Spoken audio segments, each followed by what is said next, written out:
Good morning সবাইকে। দেখতেই পাচ্ছ আজকে একটা নতুন কাজ নিয়ে এসেছি। কাজটা আমি জন্মাষ্টমীর আগেই করেছিলাম, কিন্তু নানাবিধ সমস্যার কারণে কাজটা এডিটিং করা হয়নি আর শেয়ার করাও হয়ে ওঠেনি। আজকে একটু টাইম পেলাম, ভাবলাম আমি সবার সঙ্গে একটু শেয়ার করি। আমার একজন বান্ধবী আমাকে বলেছিল ওদের বাড়িতে জোড়া গোপাল আছে, অঙ্গরাগ করে দিতে হবে, কিন্তু রাখা যাবে না।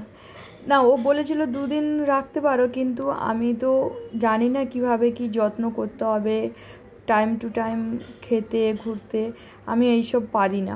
তাই আমি ওর কাছ থেকে জাস্ট 2 ঘন্টা সময় নিয়েছিলাম। আমি বলেছিলাম তুমি আমাকে দিয়ে যাও, আমি 2 ঘন্টার মধ্যে রেডি করে তোমাকে দেব। 2 ঘন্টাই লেগেছে প্রায় আমার কাজটা করতে।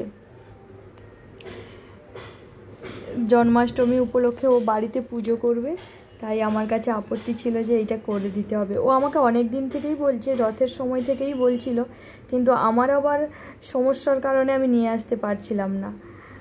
এই যে পুরো লুকটা কেমন হয়েছে অবশ্যই কমেন্ট করে জানিও, আর ভালো লাগলে লাইক কমেন্ট শেয়ার অবশ্যই করো।